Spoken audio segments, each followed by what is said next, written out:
Welcome to Dear Diaspora, a podcast celebrating the African diaspora and the changemakers, innovators, and entrepreneurs working to make our world a better one to live in. I'm your host, Ndulwa Kowa. Let's get started. Welcome to season 3 of the show. I am so excited to be back with brand new episodes of Dear Diaspora. If you are a new listener, thank you so much for tuning in. I really hope you enjoy the content and the episodes.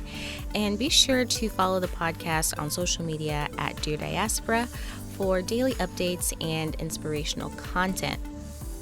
For today's episode, I have the pleasure of interviewing Edith Njage. She is the CEO and co-founder of Ariel for Africa. Edith is a serial social entrepreneur aiming to create 100,000 jobs by 2030 through Ariel for Africa's programming.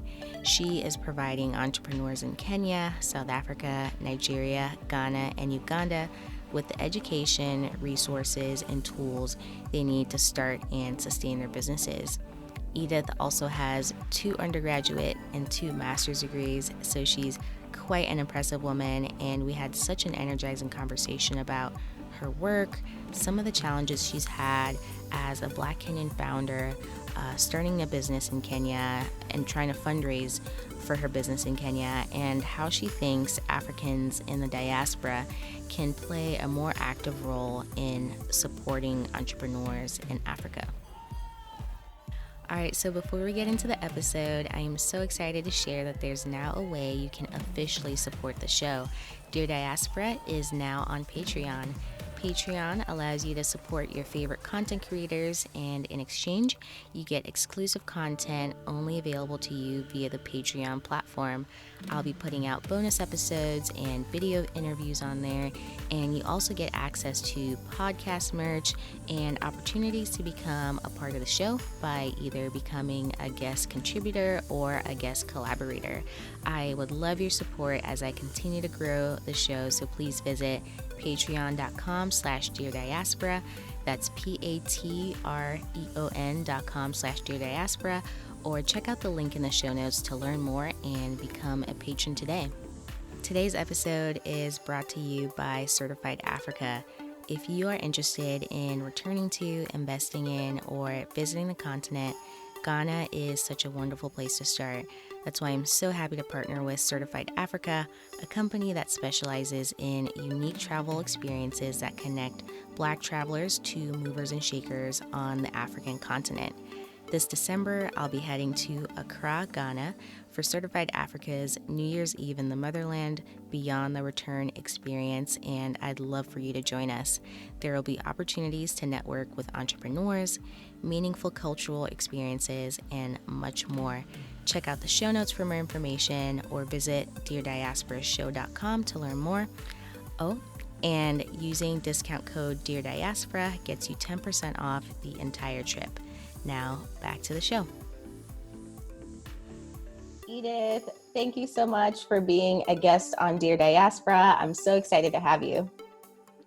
Thank you so much for having me. I'm really excited to talk about everything we'll be talking about today, and really having a good time. Yeah.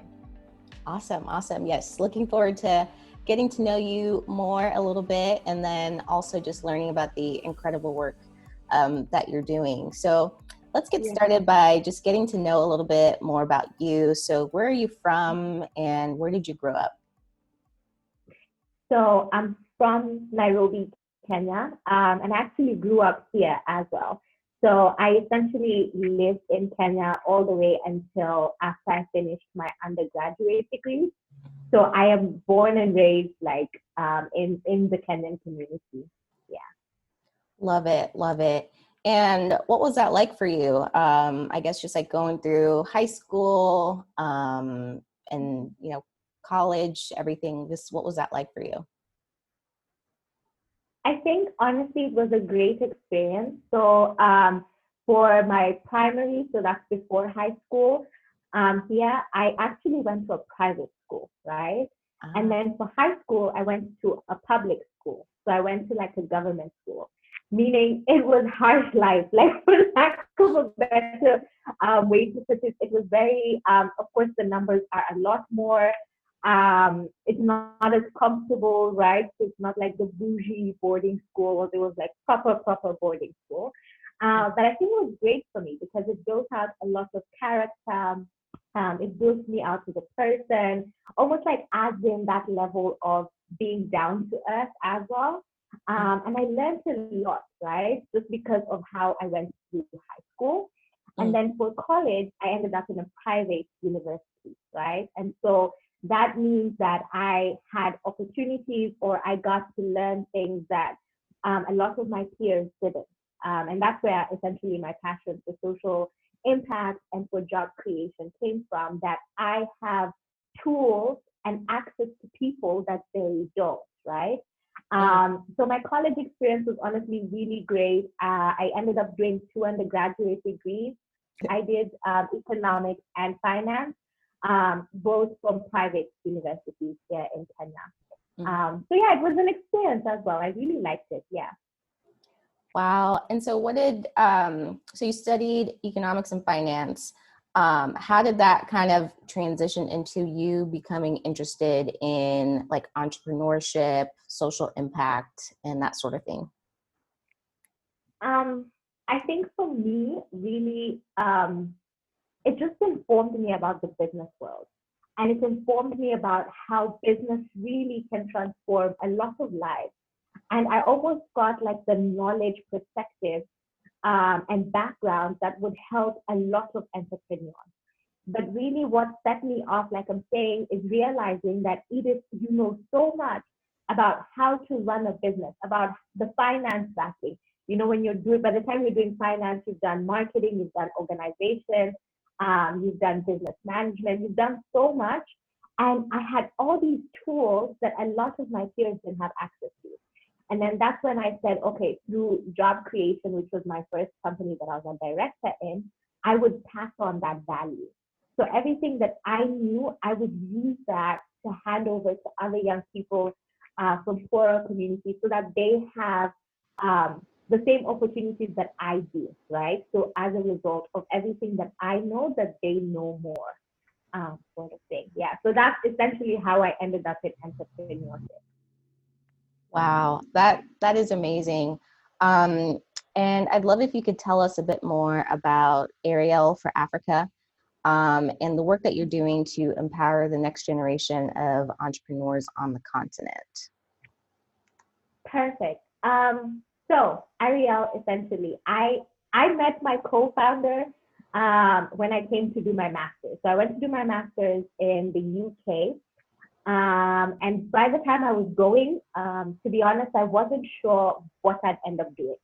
I just knew I wanted to go and do my master's, and I wanted to help me be a better entrepreneur in my continent. That was my objective, but I didn't know how it would take my entrepreneurship journey to the next level. And so I met my co-founder, and I remember, I think within a week of meeting her, part of our conversation was around entrepreneurship and how entrepreneurs are not supported and how there's a lack of jobs in our continent and how something needs to be done. And we said that we wanted to do something, but we had no idea what. And then more and more conversations. And the next thing we knew, we're building out Ariel for Africa. And Ariel actually means lioness. And essentially what we do is we act as a lion. It's beautiful, isn't it? Yes. We act as we act as a lioness, and we basically fight for entrepreneurs. So we fight to give them access to all the business tools, business knowledge, industry-specific support, right? So be you in agriculture, energy, healthcare, food and beverage, IT, the arts, mentorship from successful entrepreneurs in the market, legal support, funding support, right? So what type of funding is right for you? Should you be going debt, equity, crowdfunding? What is correct for you? And just supporting them through this journey, a lot of one-on-one coaching, a lot of leadership workshops, so that by the time an entrepreneur is leaving our hands, whether at the SME stage or at the startup stage, that they're launching into the market and they're ready to scale. Another thing about the Ariel program that makes it really special to a lot of entrepreneurs that we work with is that we don't approach it as a one size fits all, right? So we tailor make the curriculum according to the needs of each entrepreneur. If yours are marketing, you would go through a marketing heavy curriculum. If mine are finance, I would go through a finance heavy curriculum according to what my business needs and where it's going. We also mentor each entrepreneur once they've left our hands for up to 5 years. So why do we do this? We do this because it's one thing to start, right? And starting in Africa is very easy. Staying in the game is a completely different thing, right? Staying in the market is a completely different thing. And so what we do is that we make sure that over the 5 years that we walk with you, we're walking with you so that you're successful, so that you're supported, so that you're part of a community, and more than anything, so that we know you're creating an average of 5 jobs over the next 10 years. Because for us, the goal is that each entrepreneur we support, each entrepreneur that we work with long term goes out and creates these jobs so that we can get to our goal of 100,000 jobs created in the continent by 2030. Ooh, wow. That is so amazing. And I love what you guys are doing, and your focus on entrepreneurship is just so powerful. Because like you said, it leads to job creation, and hopefully over time, like wealth building, being able to actually attain wealth, something not a lot of people have access to. So I really love that that's your focus. So could you speak to just a little bit, like I want you to maybe paint a picture of like the type of entrepreneur that's like typical in like your programs? Like, are you mostly working with people in agriculture or, maybe professional services, or like, what kind of entrepreneurs are you typically working with? Okay, so I think what I'll say there is that each country has been different, right? And I think that's beautiful, right? Because Africa is so diverse. A lot of people lump us together, but we're so diverse in how we even do business and the industries that we work in. So right now we are in Kenya, we're in Ghana, we're in Nigeria, South Africa, and Uganda. And using those countries as examples, for Kenya, we tend to find a lot of creatives. So a lot of people that are doing things with fashion, a lot of people that are doing things with food, right? So like for example, having chefs on call, that's one of our current entrepreneurs, where she works with chefs and she refines them so that they can come cook for you at home when you're having a party, and they can come and support you when you need them. It's really cool, right? I mean, I need a chef on call all the time. So yeah, that's like one example. So the Kenya market has been very, very artsy. We have another entrepreneur and he does like bespoke bamboo furniture. We have a lot of people that do like really interesting things in Kenya that are found very artsy based. In terms of Uganda, we found a lot of people in agriculture. So it has been a very agriculture heavy sort of community of entrepreneurs that we work with. All the way from horticulture to like actually farming food. And we work quite closely with a lot of organizations that support farmers in Uganda. So for Uganda, it has been very much heavy around farmers. And for me, it's just been interesting, to meet people who, through, for example, horticulture, have been able to create a lot of jobs, have been able to scale, by bootstrapping without a lot of support. I found that really beautiful. With Ghana, however, and I feel like Ghanaians have shocked me because they have the most innovative IT-based ideas.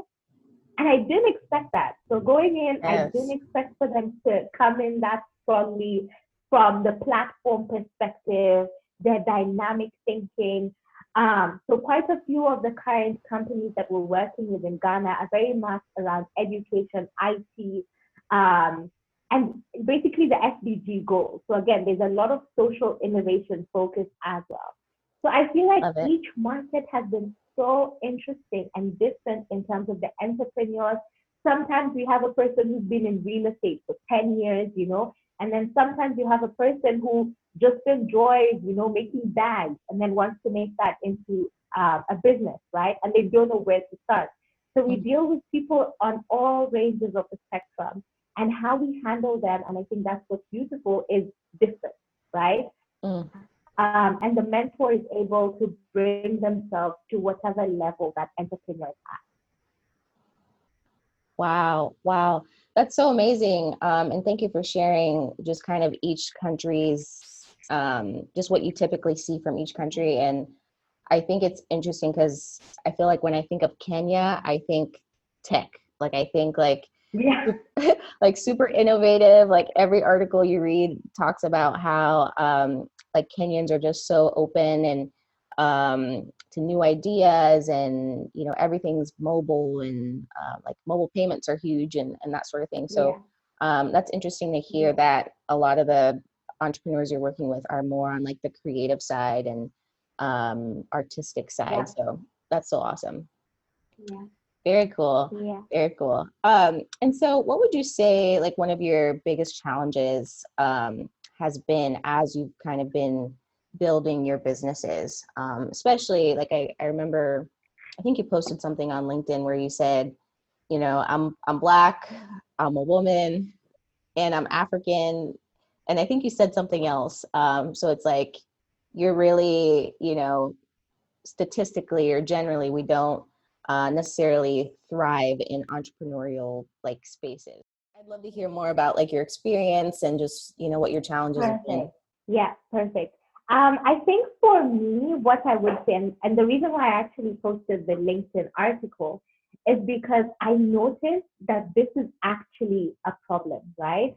The second you're a young, right, Black African woman, right, you're like the worst things you can be in life, just in terms of bias, in terms of racism, in terms of gender inequality, in terms of the lack of support.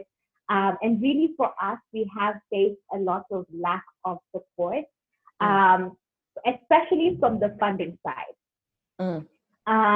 So in terms of the funding side, I actually wrote an article on LinkedIn. I think it's within the week.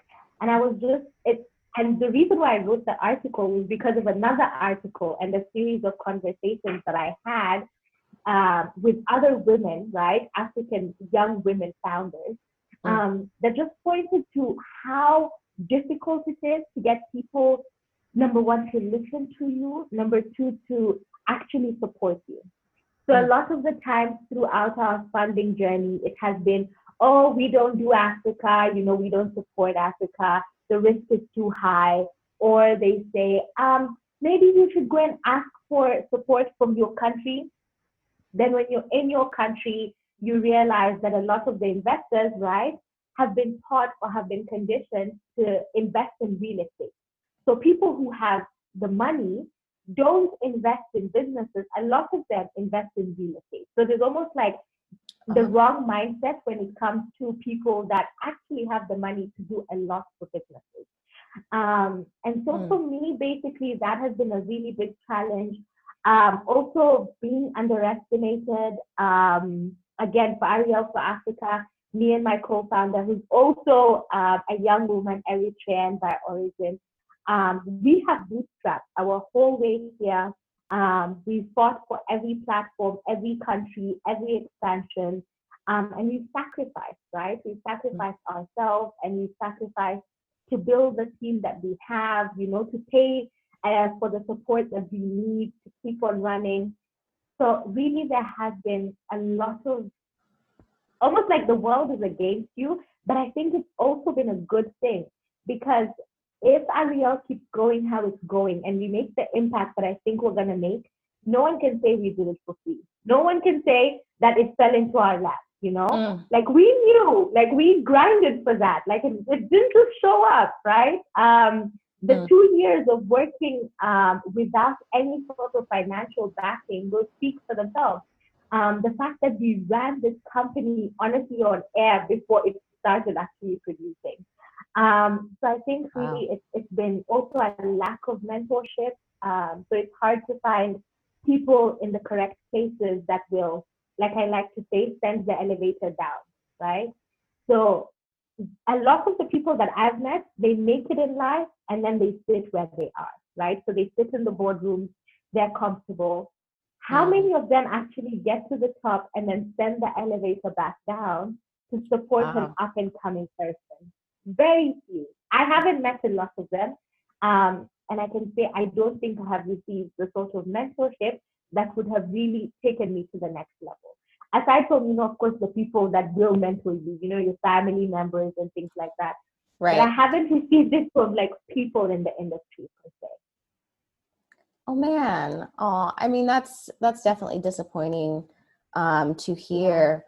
And hopefully that changes soon. And maybe there's going to be like a mentor network, women's, mentor network or something soon, because that's super valuable, like being able to learn from just their experiences and, just all that they went through. So, wow. Thank you for sharing that. And what would you say, let's say like governments, the private sector, investors, what do you think they can do to better support founders like you, like even like outside of mentorship? I know you mentioned mentorship, but I think, right? Governments, right? The people who can support a lot of people like me and what we do, they're inaccessible.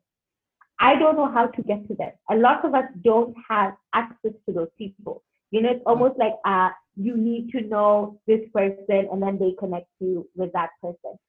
So there's the lack of a link, right? And as Ariel said, that's what we're really trying to do. We want to link entrepreneurs to governments and to organizations and to investors.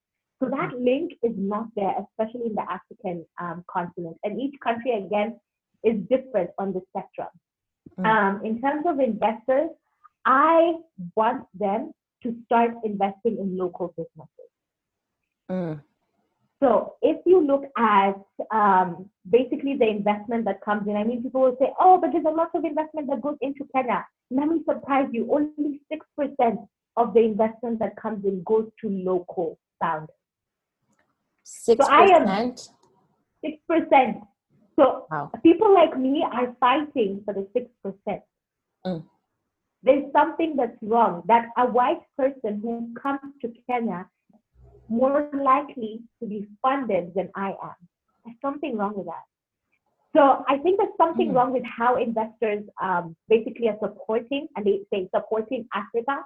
I question who it is that they're supporting, really. So I think there's really an issue around basically Black versus white founders. And as Ariel started out, what we're trying to do is to make these locals investable.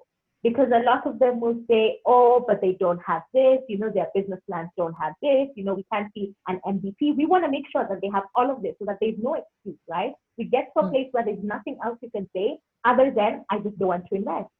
So that's what I'd say for investors. In terms of organizations, I would say they need to give opportunities for partnership, especially to smaller businesses.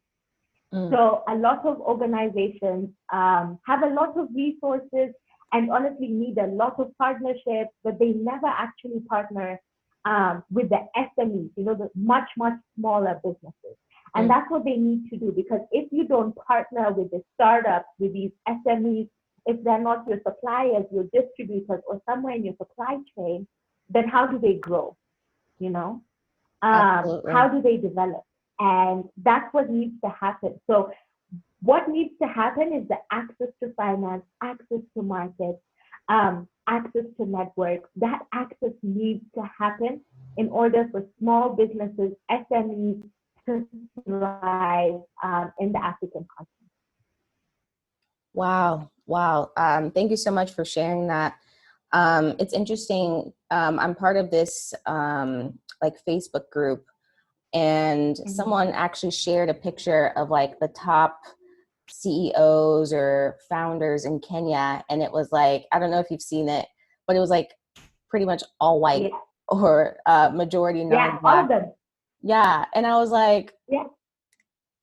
is this real? Like, and it's like a real picture. And it's like, yeah, I think it said like top startups in Kenya. And yeah, most of them are like white led. And I was like, that is disappointing to see. Yeah, yeah, yeah. And the unfortunate part is that a lot of research shows that, I mean, like African, like Kenyan founders, Black founders have great ideas. It's not that the ideas aren't there, you know. And I've worked with a lot of these entrepreneurs. It's not that their ideas aren't there. It's not that they've not tested the MVP.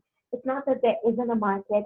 It's just that when you even approach, I literally approached a VC in Kenya, a Kenyan-based VC company, and they said, "Oh, but you don't have a white person on your board." And I'm like, "But I'm Kenyan, and you support Kenya." Wow. But they want a white person on the board. So it doesn't add up, you know, it doesn't add up. And it's so unfortunate because they brand themselves as supporting Africans, supporting Kenyans, and then you get a picture like that. And it's not to say that they're not Kenyan ideas and amazing, amazing entrepreneurs that are really making waves, but they can't get to the level where they're competing with those CEOs because they don't have that financial backing, you know, and to scale, right, and to become some of those top 10 companies, you need the money to do so, right? But how do you get the money if there's a 6% chance, right, of you being funded? Absolutely. It's really absolutely. Yeah. Wow. And so, I mean, obviously there's lots of like just momentum happening in Kenya. And so that attracts a lot of people and they want to go start businesses. So like, even when like a white person goes to Kenya, they're not saying, "Oh, I need a Kenyan co-founder," or, you know, like they just don't even feel the need. That is so interesting. That is so interesting. Yeah. Wow. I mean, that takes lots of confidence. But I guess, you know, if you've seen, you know, historically that people that look like you do well in Kenya and they get funded and they don't have to have a Kenyan co-founder, you're like, "Oh, why would I, you know, need to do that?" Yeah, why would I bother? And I think we need to change policy. This needs to be put in some sort of like policies and things, because there are countries like, be it Ethiopia or even China, I think has that, where if you're going to set up, then you need to bring a local on board, right? You can't just set up and do your own thing. But here, they're basically setting up, they're doing their own thing, and then they say, "Oh, but we're employing, you know, Kenyans, like our chief of operations or our CFO is a Kenyan," but they're not a co-founder. And what we want is Black co-founders if you're coming to set up. And also the current Black business owners, what platform do they have, right? Are they sourcing money from outside when really there's some that's available here that's being given to people from outside? It defeats logic, really. Wow. That is so, it's really just disappointing to hear that that's happening in Africa, like on the continent, because it's like that happens here, you know, Black and brown founders here in the US, you know, just have very little access to funding and networks and just everything that they would need to be able to like grow and scale their businesses. But you would think like the dynamics would be different on the continent. So knowing that like only 6% of funding goes to like Black Kenyan founders, that's ridiculous. And I agree that there should be policy, because all these other countries, if you go to their countries, they, you know, they have like their quotas or whatever standards to say like, you know, you have to hire this many local people or local companies, or you have to partner with an existing business, or, you know, things like that. It's I don't think it's that difficult. We should be able to do the same. Yeah, for sure. And I think also because, you know, in the US, I think it's 1% right now of Black founders actually access VC capital. Well, And I think yeah. again, right, we're like six. We're like, what's the difference, right? By crossing the oceans, it's only 5% difference. And I think Wow. this is so sad because what a lot of founders have started to do is debt or family based or, microfinance. Like now Kenyans just, we go for other options. Mm. And I think that really needs to change and something needs to be done. I'll send you the article and then you can also link it in Yes, the thing. Yeah, please yeah. do. It's an amazing Kenyan author that wrote the original one, Larry Madowo. So he was actually the one pointing it out and was saying Kenya is actually the worst compared to South Africa, Uganda, and other countries. That $1 million and up, if you're a black founder, Kenyan founder, 6% chance of you getting this. It's insane. But I think we have to be the change, and really that's what I want to be, right? I'm not going to keep talking about it and waiting for it to change.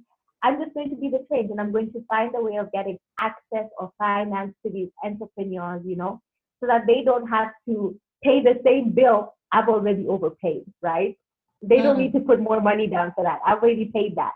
So they can ride in free, and that's what really I want for Absolutely. Wow. Yeah, I them. mean, thank you for your work and for your advocacy and just for just the energy that you have to keep going, because I'm sure it gets Mm. frustrating at times. Um, Yeah. and so another question I had for you is, what role do you think the African diaspora can play in being a part of just the kind of work that you're doing? I think the African diaspora, so you have different types of people, right, that are in the diaspora. You have some people who forget where they're from, right? So they like live wherever they live in Europe, in the US, and they forget about their people. And then you have others that are still attached, right? And are still like, I know, my origins, I know where I'm from. I think the first thing I would want them to do is identify to the point where um, they actually participate, right? Mm. And they can participate in different businesses in different ways. Sometimes it can be getting a network, Sometimes it can be rallying crowds, to get some sort of funding for a certain social enterprise. They just need to be active and not comfortable. So you have a lot of people in diaspora that are comfortable. They're fine because they live in a different world. They're okay. But the truth is, at one point or another, right, if those countries say everybody to go back to their countries, they're coming to this reality, right? Yeah. And as they come, will they be coming to a place that they have made better, right? And things like this, podcasts like this, platforms like this that highlight African stories, founders' stories, amazing things that are happening in the continent. And even them, as they're in whatever environment they're in, what stories are they telling about Africa? What amazing people are they highlighting? What sort of support are they getting them? What doors are they opening for them? So it can be really simple. It can be a connection, it can be a network, it can be just a simple door that they've opened, but they just need to be aware, right? That Mm. at the end of the day, this is home, right? And in order for home to be better for future generations, so that things like Black Lives Matter, the reason we have the movement is because people have a certain view of Africa, right? So they see a black person, they see poverty. It's automatic. That's what they think. But no one actually talks about the fact that the richest man in the world is not Bill Gates. It's Mansa Musa. Like that ever lived, his name is Mansa Musa. I think he's Yes. from Mali. Mm-hmm. The man spent so much gold on his way to Mecca. I think it took us 10 years to recover. Man was filthy rich. So I Mm-hmm. think just highlighting Black knowledge, Black stories, African stories, that's how you educate people. That's how you gain the respect. So that Black Lives Matter is now really, it's a respect issue. That's what it is. It's not a killing, it's a respect. The core is there's a lack of respect. And the best way we can build the respect is by building our continent, building our people. rising the ranks, right? So people in diaspora, wherever you are, rise in the ranks, get to the top, shame people. You get the respect, sit in the chair, sit in the board, you represent, get to the top, and then send the elevator down. Yeah. Yes, that part. Wow. I absolutely love that. And I totally agree. And I'm just learning now, I guess over the last few years, I'm realizing the role that I can play being here. Because I think before I used to be like, oh, like I have to go back to be able to make an impact. And it's like, not necessarily. Like I might have access to certain networks because I live here, access to certain opportunities, access to certain amounts of funding or, things like that. So it's like, I should be able to leverage like my presence here, and then hopefully help it benefit the continent. And I can totally do that. And so that's what I've been able to learn. Let's end with, what excites you the most about Africa's future?